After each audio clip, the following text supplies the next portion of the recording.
क्या आपके पर्सन भरोसे के लायक है? क्या आपको उनका इंतज़ार करना चाहिए? यही हमारी रीडिंग का टॉपिक है आज। रीडिंग जनरल है और कलेक्टिव है, तो सबके साथ तो रेजोनेट नहीं हो सकती है। तो जिनके साथ रेजोनेट होती है बहुत अच्छी बात है, जिनके साथ ये रेजोनेट नहीं होती है वो कोई और रीडिंग देख सकते हैं। और ये रीडिंग जनरल होने की वजह से किसी किसी के लिए ज़रूर ये हो सकता है कि वो सोच सकते हैं कि उन पे भरोसा किया जा सकता है, और किसी किसी के लिए बिल्कुल नहीं। तो कुछ ऐसे पॉइंट्स ज़रूर आपको दिखेंगे जिसकी वजह से आप आइडेंटिफाई कर पाएंगे इस बात को कि हाँ, वो भरोसे के लायक है या नहीं है। ठीक है। और अगर आपको स्पेसिफिकली ये जानने की कोशिश करनी है तो फिर तो आपको पर्सनल रीडिंग ही करनी पड़ेगी, क्योंकि जनरल रीडिंग के बेसिस पे आप वो भरोसे लायक हैं या नहीं हैं ये बिल्कुल नहीं जज कर सकते। राइट। तो यहाँ पर कलेक्टिव तौर पर कितने परसेंटेज ऑफ लोगों की, मेजॉरिटी के लोगों की एनर्जी कैप्चर हो रही है, उस बेसिस पे रीडिंग आएगी। तो आप उस मेजॉरिटी में फॉल करते हैं ये या नहीं, ये तो आपको भी नहीं मालूम है। राइट। तो इसलिए ये वाली रीडिंग के बेसिस पर अगर कोई भी फैसला अगर आप ले रहे हैं तो ये एक बहुत बड़ा रिस्क होगा। राइट। तो उसके लिए तो आप पर्सनल रीडिंग ही ज़रूर करवाइए। So hey guys, this is Suman, your own tarot card reader, and I welcome you back to my channel, Tarot Fragrance Suman. So as I always say, before you start watching the reading, you need to have that trust and faith in the reader, in the reading, in the universe, and also in yourselves. So with that same trust and faith, you have to watch the reading. So हमेशा की तरह एक highlighted energy आपके person की, और उसके बाद tarot card से उस एनर्जी को डिकोड करने की कोशिश करेंगे और देखेंगे क्या टैरो कार्ड भी वही कह रहे हैं या फिर कुछ और। तो बिल्कुल stay focused and stay positive. तो या क्या आपके पर्सन भरोसे के लायक हैं? क्या आपको उनका इंतज़ार करना चाहिए? तो यही है आज की रीडिंग का टॉपिक। और जैसे मैंने आपको हिदायत दे दी है, वार्निंग, तो वो समझिए, उस चीज़ को अपने ध्यान में रखिए और वैसे ही इस रीडिंग के बारे में सोचिए, और उसी के बेसिस पे फिर जो भी आपको फ़ैसला लेना है लीजिए, लेकिन फ़ैसला नहीं लेना है ऐसे, आप सिर्फ उस पर गौर कर सकते हैं। ठीक है।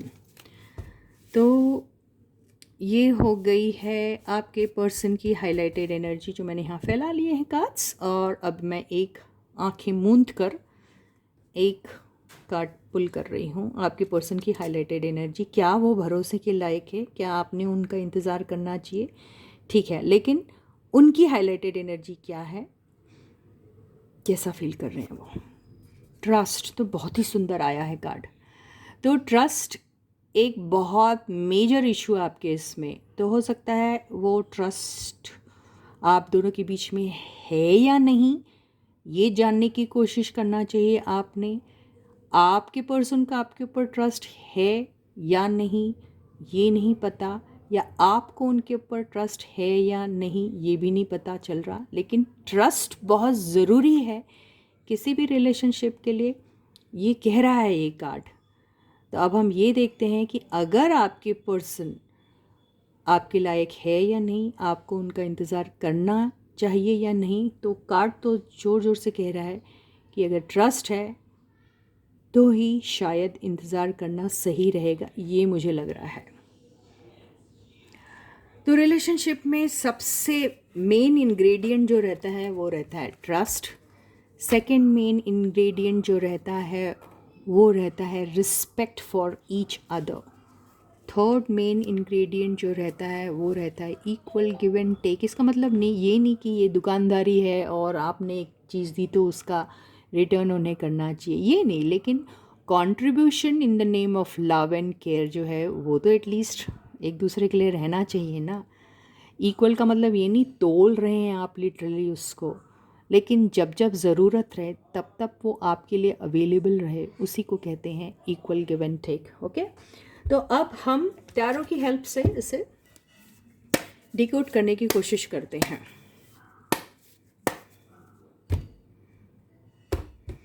तो yes guys, stay positive and stay focused. बिल्कुल, मैं फिर से आप लोगों को वार्न कर रही हूँ कि इस रीडिंग के बेसिस पे कोई फ़ैसला मत लेना आप, ठीक है। आप अपने रिलेशनशिप को टाइम दे सकते हैं, आपका गट फीलिंग क्या कह रहा है ये देख सकते हैं, आपका इंट्यूशन आपको किस तरीके से वार्न कर रहा है या किस किस्म का सिग्नल देने की कोशिश कर रहा है, ये सब चीज़ें आप बारीकी से नोट कर सकते हैं। और फिर आपकी खुद के एक्सपीरियंसेस जो रहे हैं आपके पर्सन के साथ, वो तो बहुत बड़ा आपको एक टूल है जो हेल्प कर सकता है जज करने के लिए कि वो किस तरीके के इंसान हैं, है ना। पर्सन्स बदलते भी हैं, लेकिन अब आई डोंट नो, ठीक है। तो ये हो गई है कार्ड्स की स्प्रेड। इसको मैंने ऐसे स्प्रेड कर दिया। अब मैं यहाँ से कार्ड्स पुल करने की कोशिश करूँ। क्या आपके पर्सन भरोसे के लायक है? क्या आपको उनका इंतज़ार करना चाहिए? The first card is 4 of cups. देखिए, 4 ऑफ कप्स से आपके पर्सन को आपको आपके पर्सन का इंतज़ार करना चाहिए या नहीं, ये आंसर नहीं मिल रहा। लेकिन इसका मतलब ये है कि अगर आप अपना प्यार अपने पर्सन को देते आ रहे हैं और आपके पर्सन जो हैं आपके बारे में एक सेकंड के लिए भी नहीं सोचते हैं, उनको तो आपका शायद ख्याल भी नहीं है और वो शायद आपको पसंद करते भी है कि नहीं ये भी नहीं मालूम है, तो उन्हें तो यही नहीं पता कि आप उन्हें प्यार करते हो। तो यहाँ तो क्वेश्चन ही नहीं आता कि आपके पर्सन आपके भरोसे के लायक है या नहीं। तो पहले तो आपको ये टटोलना है कि क्या आपके पर्सन आपको वाकई में चाहते हैं या नहीं। आपके दिल में बहुत सारी फीलिंग्स हैं उनके लिए, नो डाउट आप बहुत प्यार करते हैं उनको, नो डाउट, और आप कई बार कोशिशें कर चुके हैं, दैट इज़ ऑल्सो, वहाँ पर भी कोई शक की बात नहीं है। लेकिन क्या आपके पर्सन के दिल में भी वैसी फीलिंग्स हैं या नहीं आपके लिए, या आप बेवजह अपने पर्सन को I mean you are holding them responsible for not being honest with you और for not being that loving and caring towards you. ऐसा भी हो सकता है। तो हो सकता है आपके दिल में जो फीलिंग्स हैं आपके पर्सन के लिए, आपके पर्सन के दिल में वैसी फीलिंग्स ही नहीं है, क्योंकि जैसे ये डिसइंटरेस्ट शो कर रहा है उससे वैसा ही लिखता है। इसका दूसरा मीनिंग ये भी हो सकता है कि अगर ये आप हैं और ये आपके पर्सन है, तो आपके पर्सन आपको प्यार तो दे रहे हैं, लव भी दे रहे हैं, केयर भी दे रहे हैं, लेकिन वो सिर्फ दिखावा है, वो ट्रू लव नहीं है। तो आपको कहीं ना कहीं से अंदाज़ा है इस बात का, इसलिए आप बेरुखी दिखा रहे हैं। क्यों? क्योंकि आपको ऐसा लग रहा है कि आपको आपके पर्सन के प्यार पे बिल्कुल भी ट्रस्ट नहीं है, बिल्कुल भी भरोसा नहीं है। इसलिए आपको ऐसा लग रहा है कि आपके पर्सन अगर आपके पीछे पीछे आ रहे हैं, भाग रहे हैं, अपना प्यार आपकी तरफ बढ़ाने की कोशिश कर रहे हैं, लेकिन आपको कहीं ना कहीं आपका गट फीलिंग ऐसा कहता है या आपका इंट्यूशन आपको ऐसा कहता है कि आपके पर्सन जो है, जी आप उन्हें चाहते हैं, ये मैं कह रही हूँ, लेकिन आपको कहीं ना कहीं एक शक है कि आपके पर्सन जो है ये सिर्फ दिखावा कर रहे हैं, वो ट्रू लव नहीं करते हैं आपको। उनको आपका साथ भी पसंद है, उनको आपके साथ कुछ समय गुजारना भी बहुत पसंद है, लेकिन वो एक अट्रैक्शन के तहत हो सकता है, लेकिन ट्रू लव नहीं है, ये भी हो सकता है। या फिर उनके पास कोई दूसरा ऑप्शन नहीं है, आप इजीली अवेलेबल है इसलिए आपके साथ कुछ वक्त गुजारना चाहते हैं, लेकिन वो आपके साथ शायद लॉयल नहीं रहेंगे, ट्रस्ट वर्दी नहीं रहेंगे। ये बात भी हो सकता है आपके दिमाग में गुजर रही है और आप इसलिए सोच रहे हैं कि मैं ये लव का ऑफ़र नहीं एक्सेप्ट कर सकता हूँ या कर सकती हूँ, क्योंकि मुझे यहाँ ट्रस्ट की कमी दिख रही है और मैं धोखे का शिकार बनना नहीं चाहती हूँ या चाहता हूँ। ये भी हो सकता है कुछ के केस में, राइट गाइस? जी हाँ, तो मुझे ऐसा लग रहा है कि आपको पास्ट में कुछ इस किस्म की एक्सपीरियंस ऑलरेडी हो चुकी हैं गाइस, और अब आए हैं आपका पर्सन जो आ रहे हैं और आपको अपना प्यार शो कर रहे हैं, लेकिन आपको रह रहे कि वो बात याद आ रही है कि जब आप उनके पीछे पागलों की तरह पड़ा करते थे, आप अपना सारा टाइम उन्हें दिया करते थे, आपने कोई कमी नहीं छोड़ी थी अपने प्यार में, कुछ नहीं ऐसा रखा पड़ा था आपके पास जो आपने उन्हें नहीं दिया था, लेकिन आपके पर्सन थे जो बेरुखी दिखा रहे थे, आप में डिसइंटरेस्ट शो कर रहे थे, आपके उस प्यार को नज़रअंदाज कर रहे थे। लेकिन इनफैक्ट नज़रअंदाज करने की भी ज़रूरत नहीं थी, क्योंकि उन्होंने तो फील ही नहीं किया था कि आपके लिए उनको कोई फीलिंग्स भी है, आपके लिए वो लव जैसा फील ही नहीं करते थे। इन्हें वो तो बिल्कुल बेखबर और अनजान थे शायद इस मामले में। तो आपको जब वो एनर्जी याद आती तो नेचुरल सी बात है, आप हर्मिट के मोड में हैं अभी, और आप जानते हैं कि अभी अगर वो आ रहे हैं आपके पास वो प्यार का कप लेके, तो आपको इतना सा भी ट्रस्ट नहीं है आपके पर्सन के ऊपर कि वो हैं जो ट्रू लव और सच्चे प्यार को लेके आपके पास आ रहे हैं। आपको कहीं ना कहीं फिर भी एक शक है। और अगर कई लोग तो ऐसे हो गए हैं कि अगर आपका पर्सन सचमुच वाकई में भी अगर सच में ट्रू लव लेकर भी आ रहा है, तो आप इतने ज़्यादा यू नो एक पॉइंट आता ना कि जैसे वक्त पे अगर कोई चीज़ नहीं मिली तो वो एक ऐसे टाइम पे मिलती है जहाँ पर उसका मिलना और ना मिलना एक जैसा टाइप का फ़ील होता है। तो आपको वैसा फ़ील हो रहा है, यानी ऐसा लग रहा है कि अगर आपके पर्सन सच में भी आपके पास वो ट्रू लव लेके आ रहे हैं, तो वो आपको वो एहसास नहीं दिला रहा है जो शायद उस वक्त दिलाता होता जब आपको मिलना चाहिए था वो चीज़। तो अब आपको ऐसा लग रहा है कि अब सारी दुनिया, सारा संसार और सारा जहाँ और सारी जन्नत भी मिल जाए तो भी आपको वो खुशी नहीं मिल पाएंगी। तो आप इतने ज़्यादा ज़ख्मी हैं अभी कि आपको वो टेस्ट ही नहीं आएगा समझ में। तो वो वाली एनर्जी में मुझे आप लोग दिख रहे हैं। So bad. मैजिशियन का कार्ड जो आया है वो मुझे ऐसा लगता है कि इस रिलेशनशिप को कहीं ना कहीं बचा सकता है। मैजिशियन के कार्ड से ऐसा लगता है कि आपके पर्सन ने अभी ठान लिया है कि उन्होंने जो पिछली गलतियां की है उसको वो सुधारने की कोशिश करेंगे, और वो जानते हैं कि उनसे बहुत बड़ी गलती हुई है। इतनी बड़ी गलती हुई है कि जिसका कोई कॉम्पनसेशन भी अवेलेबल नहीं है। कोई ऐसी चीज़ नहीं है कि वो उस चीज़ को मतलब compromise, what is that word, I don't know, compensate कर सकती है।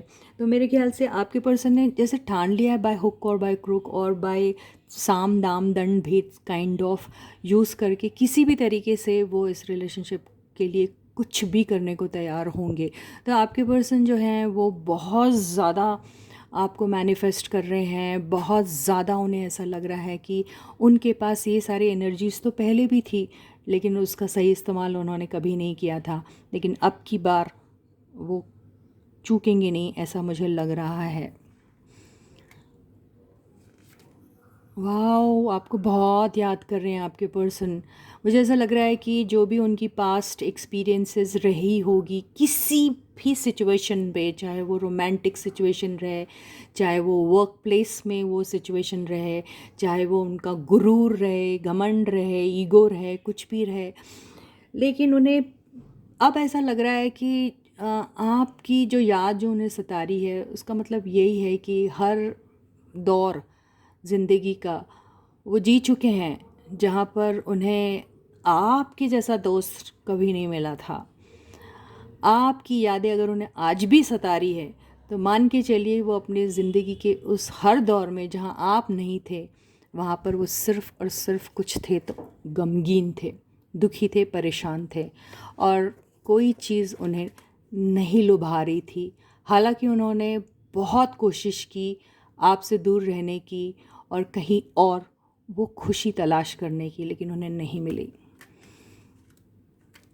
आपको बहुत याद करते हैं आपके पर्सन। वाह, what an energy. 5th card है। वाह, अब मैं क्या बोलूँ, बहुत सुंदर कार्ड है ये, द हायरोफेंट। तो आपके पर्सन अभी आपको कमिटमेंट देना चाहते हैं। आपके पर्सन ये जो एनर्जी आई है ना, इसमें ऐसा लग रहा है कि देखिए यहाँ होता है, पता क्या होता है, जब इंसान बहुत सारी जैसे ड्यूटी बाउंड हो जाता है और बहुत सारी उसकी ज़िंदगी में ऐसे रिस्पॉन्सिबिलिटीज़ होती हैं जिससे वो इवेड नहीं कर सकता, मतलब दूर नहीं हो सकता है, क्योंकि वो उसकी ज़िंदगी में इतने इम्पॉर्टेंट होते हैं कि कई बार वो अपने खुद के लिए जीना भूल जाता है या फिर अपने उन लोगों के लिए जिनको वो सच में बहुत अच्छी तरीके से प्यार करते हैं, उनके साथ जीना चाहते हैं, रहना चाहते हैं, तो भी वो कहीं ना कहीं वो अपने उस अपनी चाहत को सैक्रिफाइस कर देते हैं और साथ में उसी इंसान को सैक्रिफाइस कर देते हैं जिनके लिए वो जीना चाहते हैं इनफैक्ट। तो ये जब इंसान के ऊपर ऐसा जब वक्त आता है तो वो सबसे ज़्यादा डिफ़िकल्ट वक्त होता है, नो डाउट। तो आपके पर्सन भी उसी वक्त से गुज़रे थे। ये रीडिंग सबके साथ रेजोनेट होगी ज़रूरी नहीं है, लेकिन ये ज़रूर कुछ लोगों के साथ तो रेजोनेट होगी। तो आपके पर्सन बेसिकली बुरे इंसान नहीं थे, क्योंकि इतनी ये बहुत डिसेंट आदमी है, ये भी अच्छा ही होता है बंदा, इसमें कोई भी नेगेटिव एनर्जीज़ नहीं है। तो आप पता नहीं किसके साथ डील कर रहे हो, लेकिन वो पर्सन जो है वो ड्यूटी बाउंड था, और अपनी ड्यूटी की वजह से जहाँ पर उसके ऊपर सोसाइटल प्रेशर भी बहुत था, और कुछ के केस में वो खुद ऑलरेडी मैरिड थे। तो यार आप ही की प्रॉब्लम है ना यार, आप किसी मैरिड इंसान के साथ क्यों डील कर रहे थे। तो हो सकता है आपको कोई या तो इस बार इस चीज़ के बारे में या तो पता नहीं होगा, या फिर पता होगा तो फिर वो आपकी दिल की मजबूरी थी, कुछ भी हो सकता है। लेकिन यस, आपके पर्सन कहीं ना कहीं बहुत फुल्ली कमिटेड थे। वो या तो या तो उनका वर्क हो सकता है, या फिर सोसाइटी की तरफ उनकी रिस्पॉन्सिबिलिटीज़ हो सकती हैं, या फिर फैमिली की तरफ, या फिर वो खुद मैरिड इंसान हैं, और वो किसी भी सूरत में अपनी मैरिड लाइफ नहीं तोड़ सकते just because they have fallen in love with somebody. तो इसका मतलब ये थोड़ी कि जो उनका एग्जिस्टिंग पार्टनर है उसे किसी न किसी पनिशमेंट के थ्रू जाना पड़ेगा, या फिर उसे अपनी मैरिड लाइफ को सैक्रिफाइस करना पड़ेगा, ऐसा तो नहीं होता है ना। तो मेरे ख्याल से ये वो सिचुएशन दिख रही है गाइस। तो ये सिर्फ उन्हीं लोगों की रीडिंग है जहाँ पर आपके पर्सन शायद कहीं ना कहीं कम्प्लीटली कमिटेड थे। ये उन्हीं लोगों की रीडिंग दिख रही है। तो इसी चीज़ के चलते शायद आप लोगों का ये जो प्यार है आपके पर्सन एक्सेप्ट नहीं कर पाए, ठीक है। लेकिन वो एक्सेप्ट तो नहीं कर पाए आपके पर्सन आपका प्यार, लेकिन जब उन्होंने ये चीज़ की आपके साथ तो वो खुश थोड़ी है, ऐसे दुखी थे ना। लेकिन आज उन्हें रियलाइज़ हो रहा है कि वो ये मैजिशियन की एनर्जी से ऐसा लग रहा है कि वो दोनों चीज़ें संभाल सकते थे, आपको भी और जो उनकी ड्यूटी थी उस वक्त उस चीज़ को भी। तो वो अपनी ड्यूटी से ना तो कोई नाइंसाफ़ी कर रहे थे, ना ही आपके साथ नाइंसाफ़ी करने की उन्हें ज़रूरत पड़ सकती थी, ये उन्हें आज रियलाइज़ हो रहा है। तो ये वही दिख रहा है। तो आपके पर्सन देखिए, ये ट्रस्ट और ट्रस्ट वर्दी भी आ सकता था। तो आपके पर्सन ट्रस्ट करने लायक है, ये मुझे दिखाई दे रहा है। और यहाँ पर जो भी आप लोगों के साथ हुआ है उसमें जानबूझ के आपको तकलीफ़ देने वाली बात बिल्कुल आपके इंसान के दिमाग में नहीं थी, लेकिन ये किसी मजबूरी के तहत हो गई है बात, ये ज़रूर मुझे दिखाई दे रहा है इस रीडिंग से। कहीं पर भी कोई भी नेगेटिव एनर्जी या नेगेटिव कार्ड्स नहीं आए हैं जो नेगेटिव ट्रेट्स को डिस्प्ले कर रहे हैं, ठीक है। तो ये अच्छा लग रहा है अब तक के। आगे देखते हैं क्या है, शायद कहानी बदल सकती है, बट आई डोंट नो, फिर भी देखते हैं, ना बदले तो ही अच्छा है भगवान। तो ओवरऑल एनर्जी क्या आई है, वाह, ओवरऑल एनर्जी ये घमंड, उनका ईगो, उनको एक प्राइड ज़रूर था आपके पर्सन को, ये ज़रूर अच्छे इंसान है लेकिन एक घमंड के तले जीने वाले इंसान है। या तो आप वो अपनी ज़िंदगी से इतने ज़्यादा खुश और अपने आप से ही इतने ज़्यादा जैसे वो करीना कपूर कहती हूँ कि I am my own favourite और समथिंग लाइक दैट, मैं खुद की फेवरेट हूँ। तो आपके पर्सन खुद के ही बड़े फेवरेट, उनको अपने आप में ही ऐसा लगता था कि जैसे उनसे बड़ा उनसे अच्छा कोई नहीं है, काइंड ऑफ। ये हो सकता किसी किसी के केस में, किसी किसी के केस में ऐसा हो सकता है कि आपके पर्सन को थोड़ा ईगो ज़्यादा है। किसी किसी के केस में ऐसा हो सकता है कि आपके पर्सन को एक ऐसा गुमां हो गया था कि वो अपनी ज़िंदगी में जो चाहे वो पा सकते हैं। तो आप कौन सी खेत की मूली है, काइंड ऑफ, ये भी हो सकता है। किसी किसी के केस में ऐसा भी हो सकता है। तो या फिर आपके पर्सन को ऐसा लगता था कि they are too good for you, ये भी हो सकता है किसी किसी के केस में। तो इसी चीज़ को चलते शायद आपके पर्सन ने ये सब किया था। लेकिन आपका पर्सन का जानबूझ के आपको किसी भी किस्म से हार्म करना या आपकी लाइफ से खेलना, ये तो मकसद नहीं था, क्योंकि ऐसी कोई एनर्जी नहीं आई है।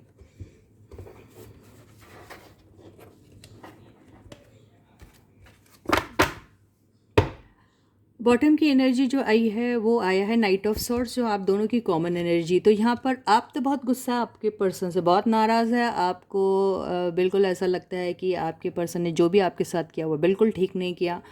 और आप अगर आपके पर्सन से कभी भूल चूक से अगर कभी आपसे उनकी कोई बातचीत भी होती है तो आप तो उनको काफ़ी कुछ सुनाओगे, नो डाउट, और आप उनसे तरह तरह के सवाल भी पूछोगे। लेकिन आपके पर्सन की जो एनर्जी है उनको ऐसा लग रहा है कि मैं जल्दी से जल्दी अपने पर्सन के पास जाऊं और उन्हें कुछ समझाऊं, ये कहूं कि आपके इस रिलेशनशिप पे वो वर्क करना चाहते हैं। और यस, उन्होंने आपको बहुत इंतज़ार कराया, और यस, इंतज़ार की तो इंतहा हो गई थी, लेकिन वो आपको बहुत रिस्पेक्ट करते हैं, बहुत लव करते हैं, और आपको अपनी किसी क्वीन की तरह ही देखते हैं। और ये भी ज़रूर हो सकता है किसी किसी के केस में कि आपके पर्सन ने किसी, अगर वो मैरिड थे तो ठीक है, अपने स्पाउस को ज़्यादा हर बार इम्पोर्टेंस दिया। अगर वो मैरिड नहीं थे तो किसी और इंसान को आपकी जगह देखा, ज़्यादा इम्पोर्टेंस उन्हें दी। ये भी हो सकता है किसी किसी के केस में स्पाउस भी होगा और कोई और पार्टी भी हो सकती है जिनकी तरफ वो अट्रैक्ट हो गए थे, लेकिन उन्हें हर चीज़ का पछतावा है।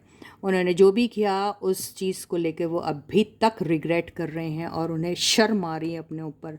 तो यस, आपके पर्सन यही सारी बातें आपसे शायद कहना चाहते हैं, लेकिन आपके पर्सन ट्रस्टवर्दी है, भरोसे के लायक हैं। तो क्या ये तो ठीक हो गया, लेकिन क्या आपको उनका इंतज़ार करना चाहिए? ये एक कार्ड मैं ले लेती हूँ, ठीक है गाइस। तो ये हाई प्रीस्टेस आया, this is not the right time to declare this result कि आपको उनका इंतज़ार करना चाहिए या नहीं। इसका मतलब ये है कि अभी आप सिर्फ खामोशी से सब कुछ देखते रहिए, और सही वक्त आने पर ये चीज़ अपने आप ही रिवील हो जाएगी, ठीक है। तो इसी के साथ ही ये रीडिंग यहीं ख़त्म होती है। तो आपको कोई भी डिसीजन नहीं लेना है, you don't have to take any decision. only thing which you have to do is keep working on yourself, and secondly what you have to do is you have to listen to your intuition। आपका intuition आपको क्या कहता है, क्या बोलता है, बस वही आपको देखना है। तो यस, इसी के साथ ही ये रीडिंग यहीं ख़त्म होती है। मैं आपको दोबारा फिर मिलूँगी, तब तक आप लोग अपना रियली बहुत अच्छा क्या ख्याल रखिए भाई, और क्या। और जी हाँ, वीडियो अगर पसंद आता है तो उसे लाइक करना बिल्कुल मत भूलिए। वीडियोस को औरों के साथ भी शेयर कीजिए, उनसे सब्सक्राइब करने के लिए कहिए इस चैनल को। अगर आपने भी नहीं किया अभी तक सब्सक्राइब तो ज़रूर सब्सक्राइब कर दीजिए, ओके गाइस। और yes, till I meet you next, please to take very good care of your selves. Bye guys.